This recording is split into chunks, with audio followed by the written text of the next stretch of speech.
El podcast de Javier Fernández Aguado, una producción de Intelivoz.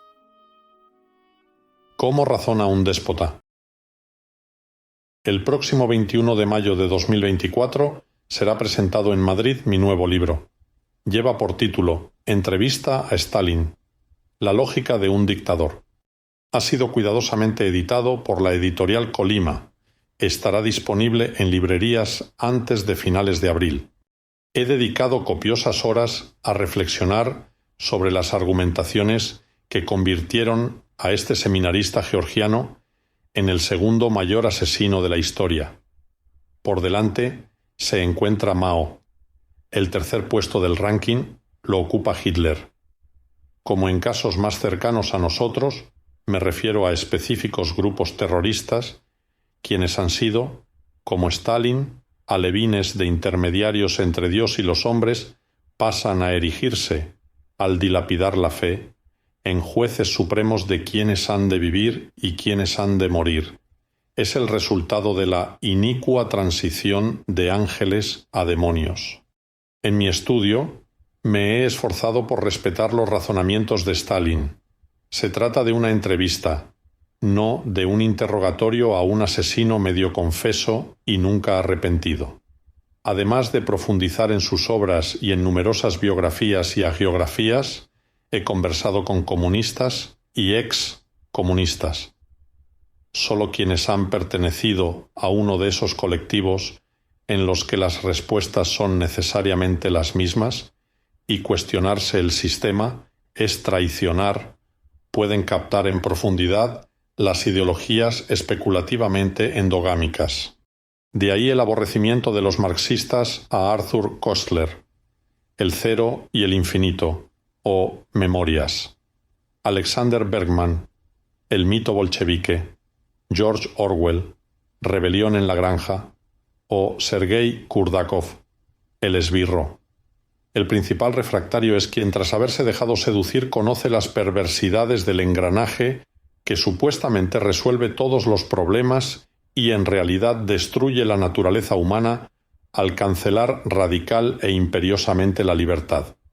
He contado con el soporte imprescindible del conocido como discurso secreto, la amplia declaración impartida por Khrushchev el 24 de febrero de 1956 ante los delegados del 20º Congreso del Partido Comunista debería ser de obligatoria lectura. El sucesor de Stalin, tan criminal como él, tras desembarazarse de los competidores, seleccionó un chivo expiatorio en el que concentrar las culpas por las docenas de millones de víctimas por fusilamiento, ahorcamiento, hambrunas, desgobierno, venganzas personales, etc., al aplicarse la ideología marxista. Nadie mejor que su antecesor, Stalin.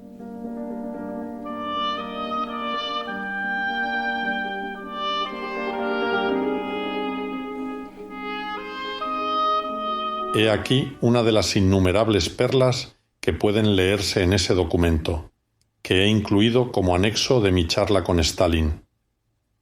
Todos pueden errar, pero Stalin consideraba que él nunca erraba, que él siempre tenía la razón.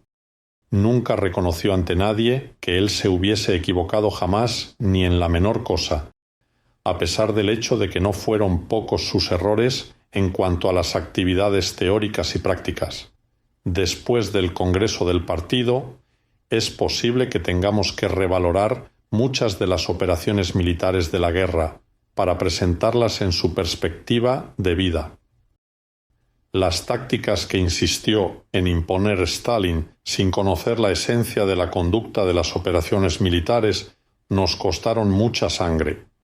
Los militares saben que aún a fines de 1941 Stalin seguía insistiendo en grandes ataques frontales y en la captura de aldea tras aldea, en vez de aprobar operaciones envolventes que permitiesen penetrar en el campo enemigo por la retaguardia.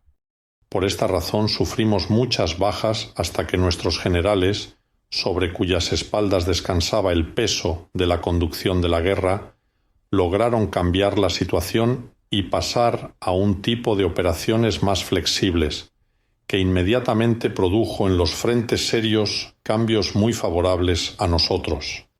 Proseguía el ucraniano Khrushchev. Más vergonzoso aún es el hecho de que después de nuestra gran victoria sobre el enemigo, que tanto nos costó, Stalin comenzase a degradar a muchos de los comandantes que más contribuyeron a lograr esa victoria, y sólo porque Stalin no deseaba que se honrara a nadie, salvo a él, por los éxitos logrados en el frente. Entrevista a Stalin. Es una conversación para quienes están abiertos al conocimiento. Quienes prefieren habitar consigo mismos en sus covachas y mazmorras intelectuales, ayunos de pensamiento, no entenderán este atrevimiento científico. El podcast de Javier Fernández Aguado, una producción de Intelivoz.